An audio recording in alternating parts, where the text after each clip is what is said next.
quieto está o nosso coração, enquanto não repousa em Ti.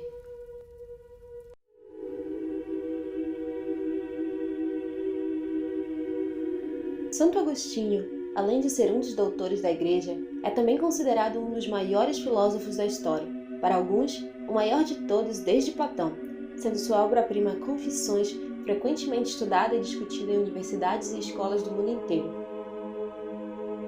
E é sobre esse livro que irei falar no vídeo de hoje.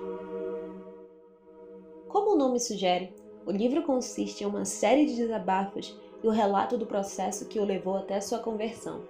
Isso para descrevê-lo de forma simplória, pois o livro, além de uma excelente obra filosófica, é um verdadeiro hino de louvor a Deus.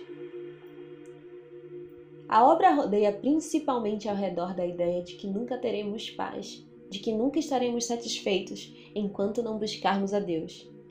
Isso porque Ele nos criou para amá-lo, e apenas este amor é capaz de nos preencher.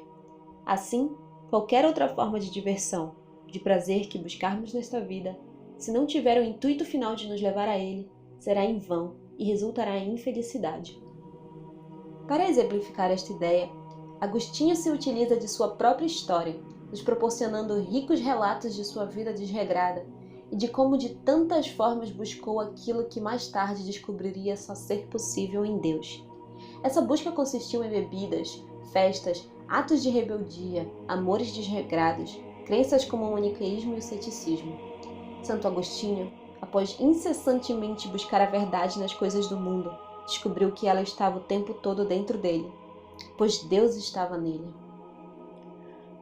Nas Confissões, Agostinho narra o modo como ele se desviou de sua fé e como ele finalmente a reencontrou através da intercessão de sua mãe, Santa Mônica, a quem Santo Ambrósio, o bispo da época, dirigiu a célebre frase: "Vá em paz e tenha fé, pois é impossível que o filho de tantas lágrimas venha a perecer."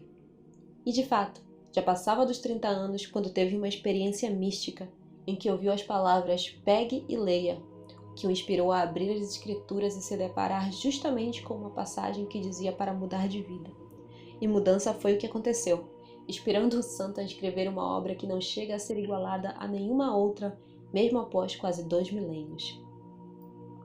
No livro, ele explora a natureza da memória e da eternidade, para transmitir a beleza que despertou sua alma desde seus primeiros dias, tecendo assim a história da salvação em sua própria história pessoal e na história de todos que já viveram. Termino este vídeo com uma das frases mais célebres do livro. Tarde te amei, ó beleza tão antiga e tão nova, tarde te amei. 30 anos estive longe de Deus, mas durante esse tempo, algo se movia dentro do meu coração. Eu era inquieto, alguém que buscava felicidade, buscava algo que não achava. Mas tu te compadeceste de mim e tudo mudou, porque tu me deixaste conhecer-te. Entrei no meu íntimo sob a tua guia e consegui, porque tu te fizestes meu auxílio. Tu estavas dentro de mim e eu fora.